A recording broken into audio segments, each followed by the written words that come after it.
siêu ngọt ngào. Đàm Tùng Vận gọi Nhậm Gia Luân như thế này lúc riêng tư, thân mật quá.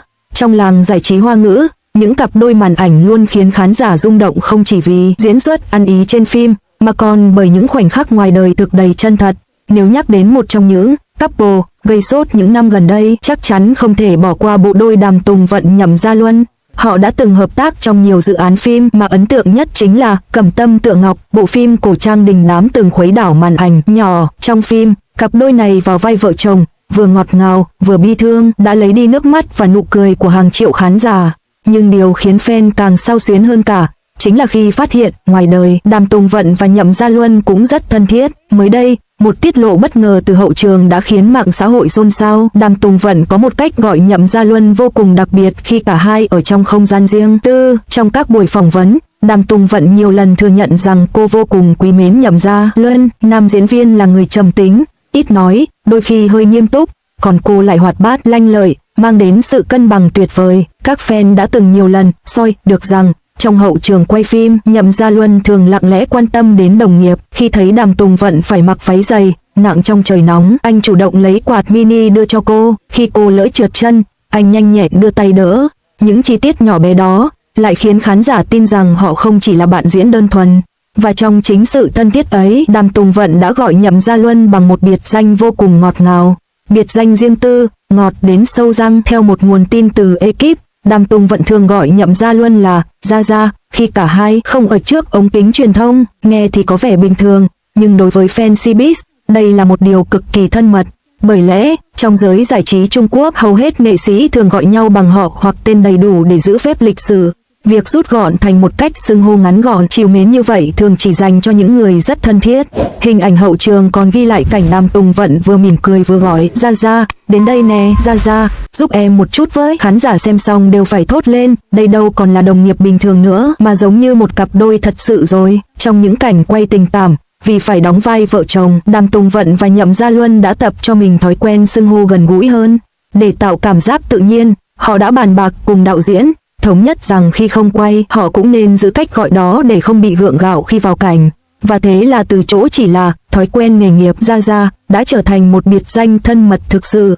Nhiều thành viên đoàn phim còn tiết lộ, mỗi lần nghe Đàm Tùng Vận gọi như vậy, cả ekip đều mỉm cười vì cảm giác quá ngọt. Không chỉ fan Trung Quốc, mà khán giả quốc tế, đặc biệt là ở Việt Nam và Thái Lan, đều vô cùng thích thú khi nghe tin này. Các diễn đàn lớn đã nhanh chóng lan truyền đoạn clip ghi lại khoảnh khắc ngọt ngào đó.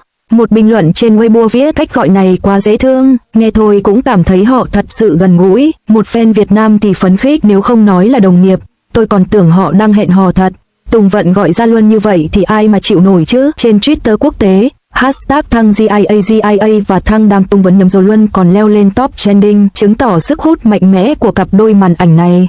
Trong làng giải trí Hoa ngữ, đã từng có nhiều cặp đôi màn ảnh nổi tiếng vì sự ngọt ngào cả trong và ngoài phim, như Dương Mịch Hoắc Kiến Hoa trong Tiên Kiếm Kỳ Hiệp, Triệu Lệ Dĩnh Trần Hiểu trong Lục Trinh Truyền Kỳ, Lưu Diệc Phi Trần Vĩ Đình trong Nam Yên Trai Bút Lục. Nhưng so với những cặp đôi đó, Đàm Tùng Vận và Nhậm Gia Luân có một điểm đặc biệt, họ đều rất kín tiếng đời tư, không dùng xì căng đan tình ái để đánh bóng tên tuổi.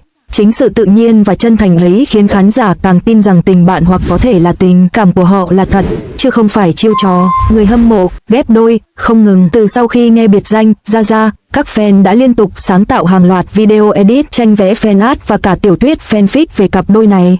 Nhiều người còn đặt cho họ tên couple là Vận Gia, mang ý nghĩa tình cảm tốt lành, trọn vẹn. Có fan hài hước bình luận, nghe Tùng Vận gọi như vậy, tôi cũng muốn được gọi Gia Luân là Gia Gia quá. Thật sự, tôi đã bị cặp đôi này hạ gục rồi. Dù cả hai chưa từng công khai bất kỳ mối quan hệ tình cảm nào, nhưng sự ngọt ngào trong cách họ đối xử với nhau đã đủ khiến người hâm mộ mất ngủ.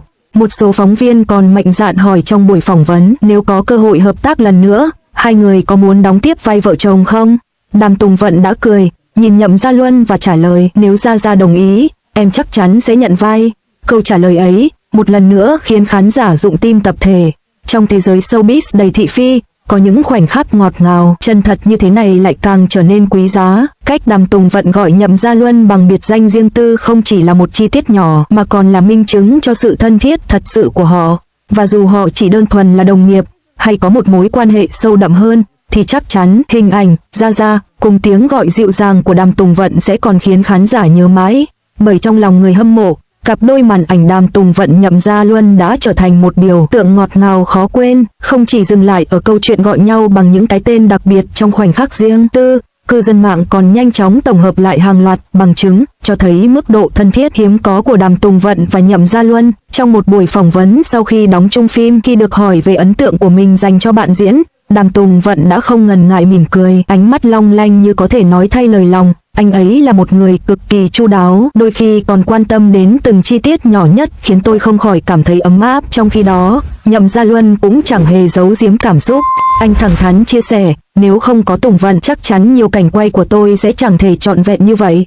Cô ấy là nguồn năng lượng tích cực, khiến cả đoàn phim lúc nào cũng vui vẻ. Những lời nói đơn giản nhưng chứa chan tình cảm ấy càng khiến người hâm mộ rụng tim và cho rằng giữa hai người thực sự tồn tại một sợi dây kết nối vô hình, khó có thể phủ nhận.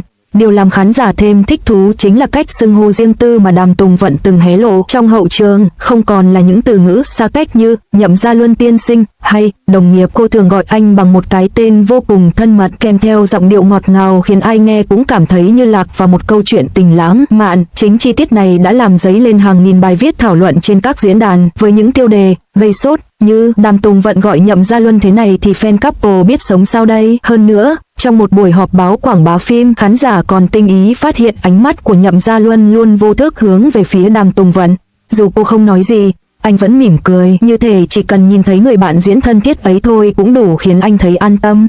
Nhiều fan còn cắt ghép những khoảnh khắc này thành video đăng tải trên mạng xã hội với tiêu đề khoảnh khắc mắt nói thay lời của Nhậm Gia Luân dành cho Đàm Tùng Vận. Video ấy đã nhanh chóng đạt hàng triệu lượt xem chỉ trong vài ngày, minh chứng cho sức hút khổng lồ của cặp đôi này. Một số bình luận đáng chú ý từ cộng đồng mạng thật sự không thể chịu nổi độ ngọt này. Cứ như hai người đang yêu ngoài đời thật vậy, nếu sau này họ công khai yêu nhau thì tôi xin hứa sẽ là fan trung thành nhất. Đàm Tùng Vận đáng yêu thế này, Nhậm Gia Luân sao có thể không rung động. Điều đặc biệt là mối quan hệ này dường như không chỉ là chiêu trò quảng bá phim. Ngay cả khi dự án đã kết thúc, cả hai vẫn thường xuyên nhắc đến nhau trong những dịp phỏng vấn riêng lẻ. Đàm Tùng Vận nhiều lần nói rằng, nếu có cơ hội, cô rất muốn tiếp tục hợp tác với Nhậm Gia Luân bởi cảm giác được làm việc cùng anh luôn khiến cô vui vẻ và an toàn. Còn Nhậm Gia Luân thì khẳng định, trong danh sách những nữ diễn viên anh muốn đóng cặp lần nữa, cái tên Đàm Tùng Vận luôn nằm ở vị trí đầu tiên. Chính sự trân trọng và thẳng thắn ấy khiến người hâm mộ tin rằng mối quan hệ giữa hai người đã vượt xa khỏi khuôn khổ của một đôi bạn diễn bình thường. Nó giống như một tình bạn sâu sắc nhưng có xen lẫn những rung động ngọt ngào, khiến ai cũng phải ngưỡng mộ.